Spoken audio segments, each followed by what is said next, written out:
Hi, this is Kate Magic, and you're listening to the Raw Living podcast. Raw Living is Europe's leading raw foods and superfood supplier, and I founded the company back in 2002. In this interview series, I'm talking to some of the people behind the brands that we offer on our shop to find out what exactly is the ethos behind the company.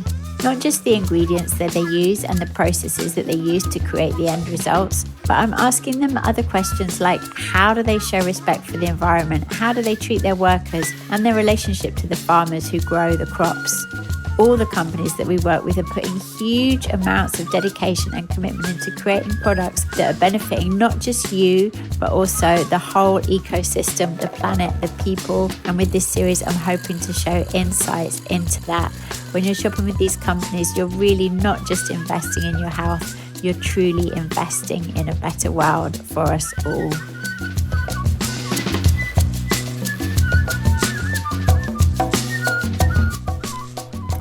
My guest today is David. He's one of the co-founders of Seggiano, and he'll be talking with us about his farm in Italy and the Italian farmers that he works with to produce their amazing range of products.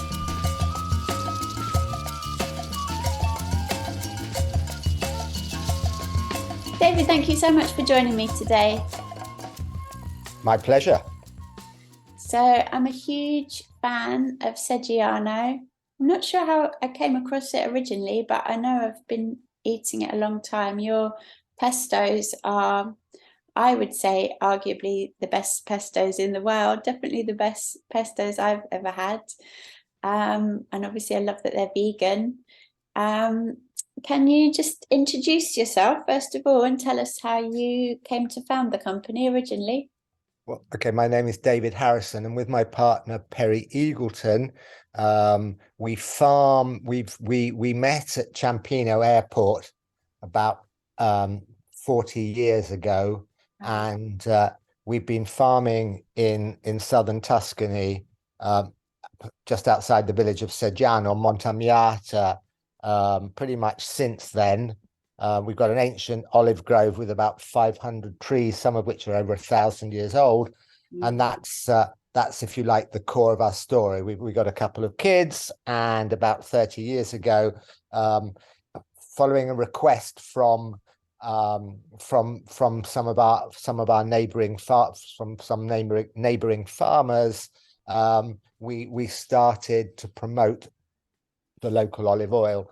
And we didn't really know what to call it, but we named it after the village and after the olive variety, which is actually unique to our village and the territory around Seggiano. So the olive variety is called the Olivastro Seggianese, and we called the brand Seggiano. Since then, some of our products are called Lunaio, which is the nickname given to people from Seggiano by other communities around there in some of the local songs. Lunaio means sort of moony or loony, people who look at the moon in the pond. So we started with our olive oil, and since then we've slowly added other products. Our roast artichokes, which some people, well, I hope lots of people know about, which is very much one of our iconic products. That's produced by a small local artisan family producer about 4 kilometers down the road.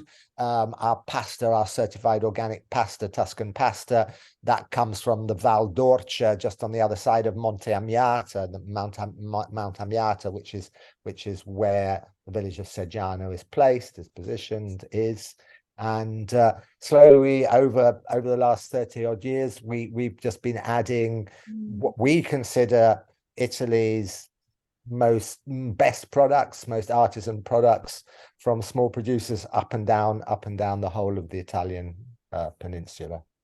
So what inspired you to set up the farm initially, and do you feel like there's something special in the soil there that makes the products taste so amazing? Well, Monte Amiata is an ex-volcano surrounded by lots of hot pools, and is a magic area. It was sacred to the Etruscans, to I wouldn't say we own the trees. We are, we look after the trees in our lifetime. There's no sense of sort of ownership really, but to husband an olive grove with some trees over 1,000 years old, obviously is something special. So yes, there is something very special about this particular part of the world. And what inspired you to do that initially? I was, after university, I went traveling out to India, Afghanistan, Pakistan. A long time ago, around about 1977, just before the Shah was deposed, just before the Russians invaded Afghanistan. And when I got back to Europe, I couldn't settle in the UK. I'd met some friends. I'd made some friends, some Italian friends, on the road, and I ended up visiting and staying with them in this little hilltop village called Pitigliano on the other side of Montagnata in Tuscany. And to make a living, it was farm laboring. So it was hay baling in the summer. It was picking grapes, picking olives, wood, working in the forest in the winter. So it just happened. Amazing.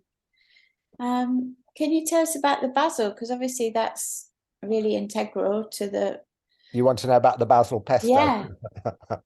Well, how do you grow the basil? God bless the basil pesto. God bless the basil pesto. I think that in many ways what I like about the basil pesto, apart from all the sales, which is obviously. Well, I have to tell you, there's over 1,000 products on our website, and the kilo jars of pesto are in our top 20 bestsellers. Yeah, well, that's good to know. No, apart from our oil, well, in terms of units, our basil pesto is our best seller, but we've got 170 SKUs now, 170 items. Wow. I mean, it's a really substantial range, all of which, as far as we're concerned, are best in category, because that's what we do. Right. We would never, and it's not like we never set out to create a brand.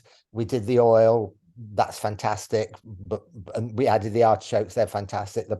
And slowly we just added things, and after a bit we realized that we had we were working with the best products we could out there. So it would be crazy for us at that point to do anything but make sure that the next product we added to the range was best in its category. But back to the basil pesto, what I think is interesting about it is that it really underlines the principles of real food, because very simple ingredients, and people now start to read ingredient lists, and we all know the longer the list, the worse the product, I suspect, or I'm pretty sure about that. And the basil pesto is just 5 very, very simple ingredients.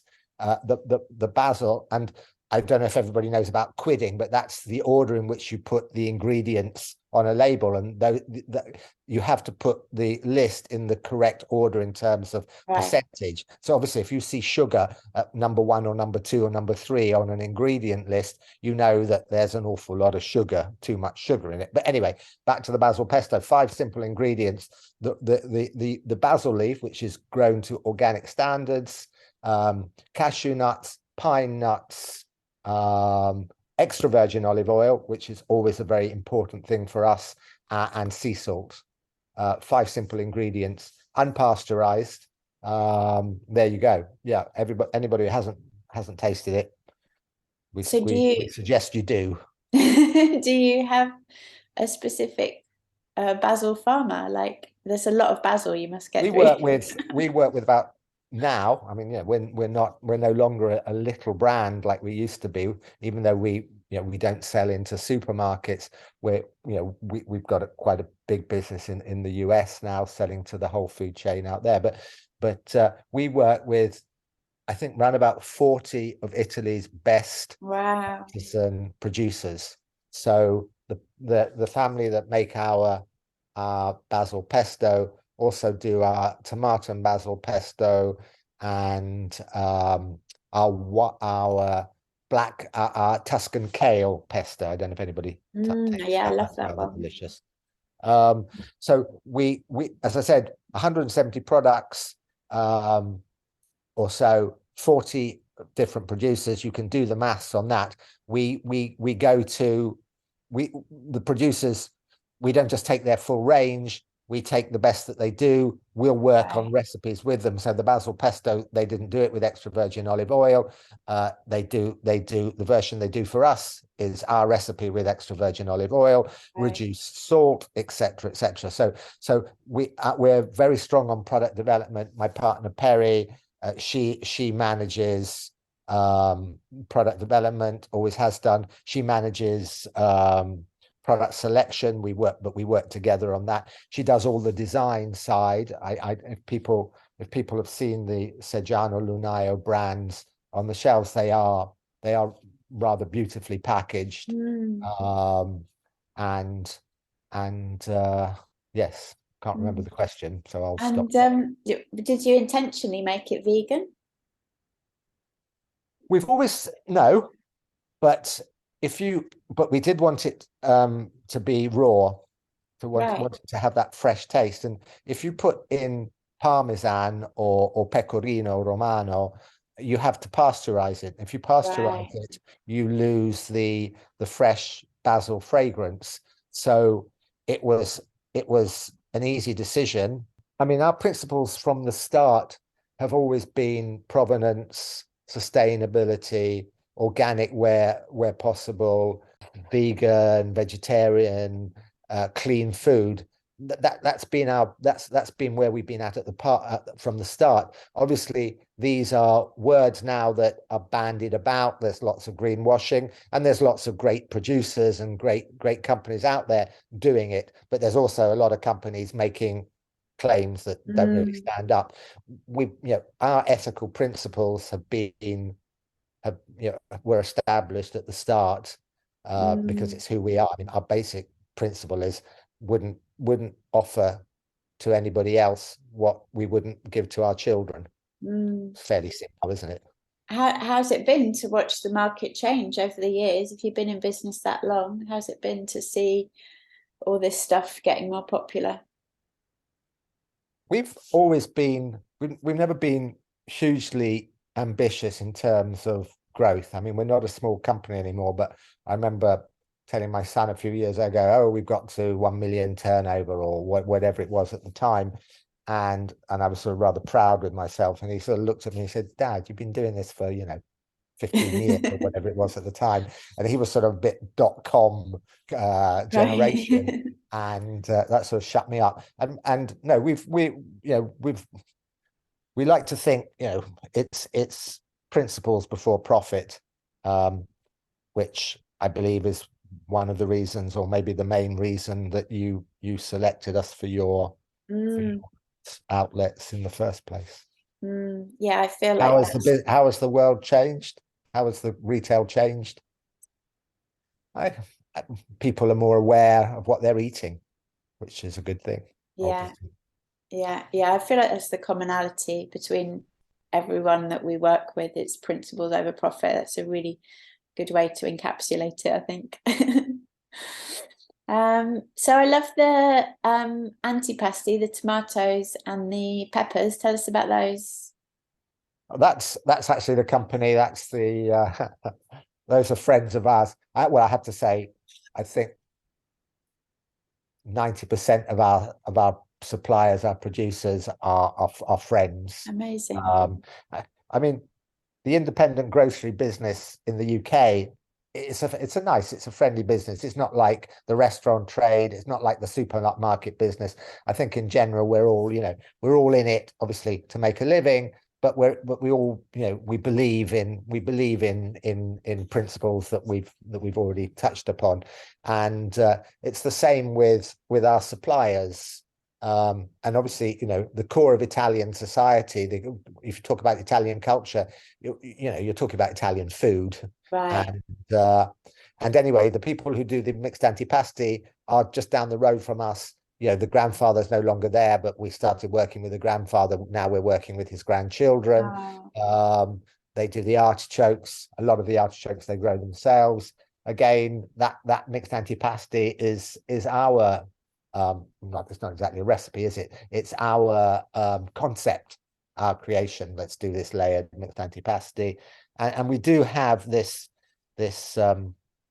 symbiotic relationship with our suppliers, because of course, you know, they're tucked away in their own little community, and we're out there in the big wide world, so they're relying on us to give them feedback from the market, and we're relying on them obviously to produce the best food. I think the most interesting thing about, or maybe one of the things that English consumers don't maybe understand, is that behind nearly every artisan or any Italian food producer will be their local university, because there is a lot of that their local university will have a food technology department, because food is so essential to Italian society, to Italian culture, that, you know, every university, perhaps, I'm sure, has a food technology department. So there is a strong link between the traditional artisanal way of doing things and sort of cutting edge food technology. Right. Yeah. Amazing. And I feel like a big part of why those products are so good, because you use the best quality oil. Most people, you get artichokes or sun-dried tomatoes in a jar, and the oil is just not great oil. But yeah, absolutely. I know. Do you use the same oil that you? It's not oil from my farm, and it's not oil from Seggiano. It's actually it's actually another monocultivar oil from just down in Lazio, just down towards Rome. Yeah, that's a good oil. I like that oil, and in our organic pasta sauce range, we use a great oil from a Sicilian oil producer, absolutely superb Sicilian oil producer. So we're always making sure, if we need to, but usually our producers don't need much pushing, that, you know, every ingredient, the fewer the better, but make sure that every one is, you know, is as good as it can be. So if people are buying the tomatoes or the artichokes, do you recommend that they keep the oil and use it?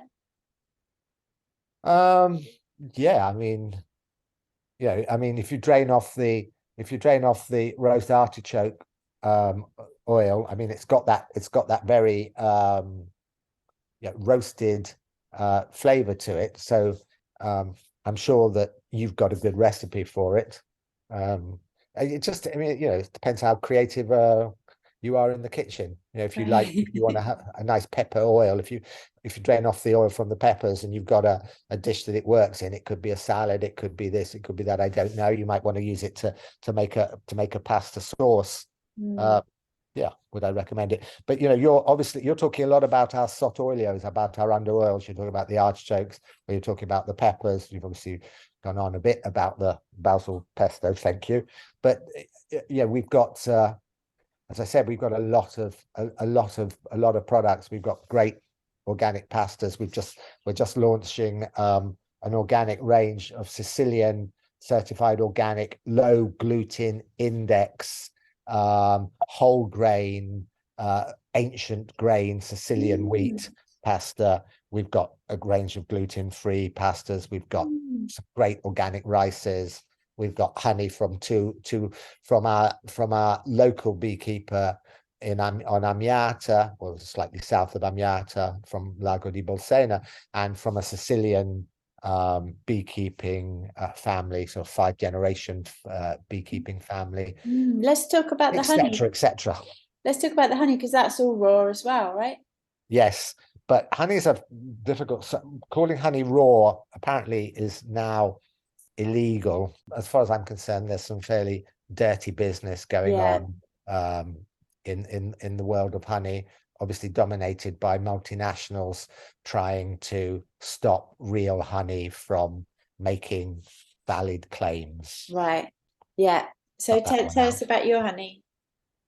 Two families, Mauro Pagliaccio and his son Giulio. They're now south of our farm, on the side of Lago di Bolsena, Lake Bolsena, just in ancient Etruria, in northern Lazio.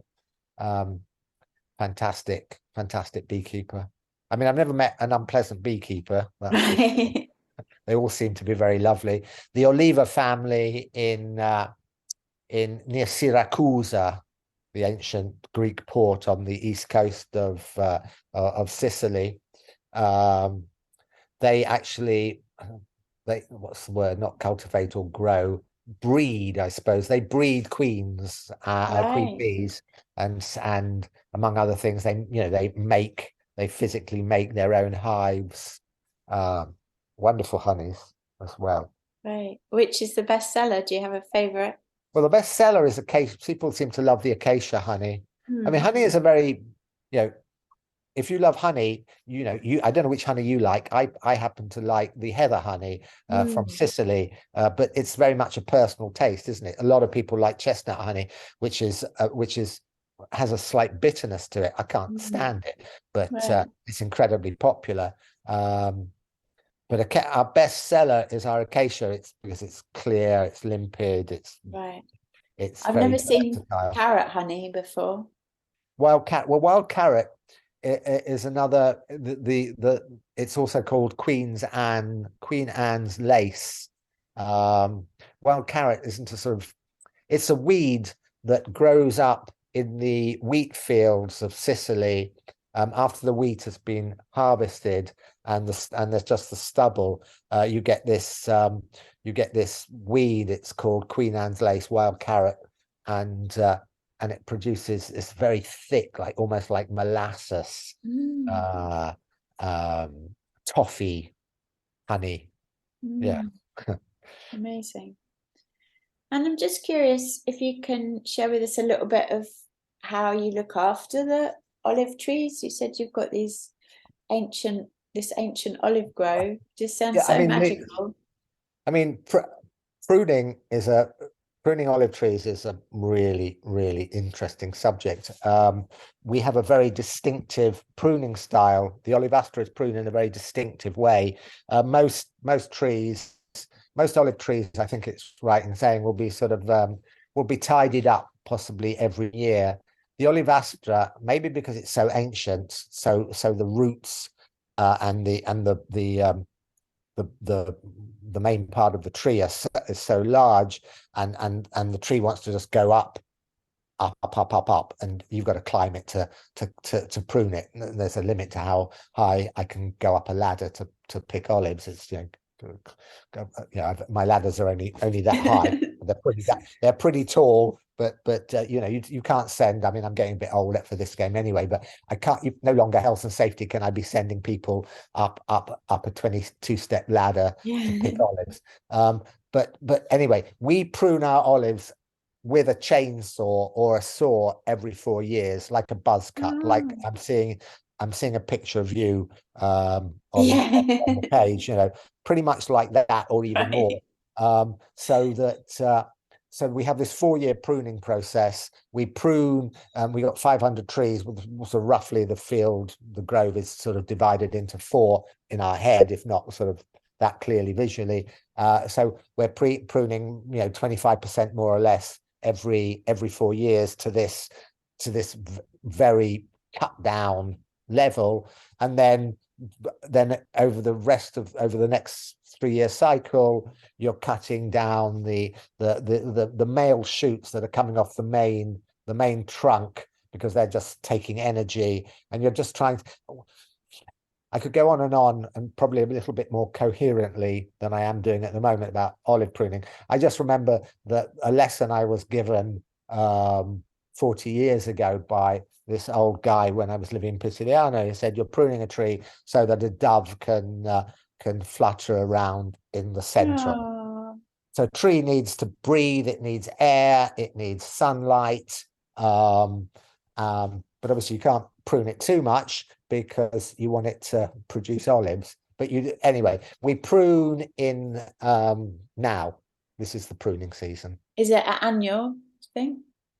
25% get this buzz cut every 4 years. Right. So every year we're pruning some of our trees so dramatically. Right. And is it then an annual harvest? that wood, we are with a machete. I'll go round. I'm not there this year, but normally with a machete I'll go round and I'll save the wood. The wood that's not thin. I'll save for our fireplace, or fireplaces to be precise, and the rest leave in the field. And every now and again I like to do a big feast in the olive grove and put out a trestle tables and have a couple of fires going and have a good proper barbecue. Amazing. Sit down barbie. Is it an annual harvest? Yeah, we pick every October, November. Right. It's getting harder and harder. Greenhouse, whatever it's called, global warming, etc. We never used to have olive fly, which is the curse of olive farmers. The last 4, 5, 6, 7 years, we're getting because of the climate change, we're getting olive fly, which means we're having to put down traps because our farm is certified organic, so that we're limited to how we can control olive fly, and we're not actually getting the harvests that we used to get. Right. And then do you dry the olives, or? No, you take the olives straight to the mill. They're crushed. Right. Yeah, they're churned. I mean, you want me to tell you how you make olive oil very quickly? Yeah. Pick it at the right moment, get it straight to the mill. It then goes through a crushing process. Now, the old style will be those big olive stones that we all, yeah, a lot of us can imagine, can understand, can see in their mind's eye, and that, so you crush the olive. Nowadays, most modern mills, even though there are some stone mills still out there, thank God, but most modern mills put them through this sort of enclosed steel box where there are revolving blades which sort of chop them up, or there are these revolving hammers which smash them. Basically, you're making a paste. You're making your olives into an olive paste. That olive paste then goes into a like a churn where there's an Archimedes screw, which is just churning maybe 20 minutes, just churning this paste. And during that process, the oil starts to separate from the solid and the water. The oil molecules coalesce. It's a relatively similar process to how you make milk. Sorry, how you make cream and cheese from butter. How you make butter from milk. It's a slow churn. Once you've sort of started this process and the oil molecules have come together, you then put it into it then goes into a centrifuge, which spins out the oil through one pipe, the water through one pipe, and the solid through one pipe. That's more or less what it is. And then the oil will go through a final centrifuge just to spin out the last of the last water. Amazing. The last molecules of water. And there you go. That's a very simplified, but that's how you make olive oil. Amazing. David, it's been so interesting. I'm really love finding out more about foods that I eat almost every day. I probably eat Seggiano almost every day. Thank you. Yeah, thank you so much for your time. Well, thank you for inviting me on your podcast. Bye for now. Bye.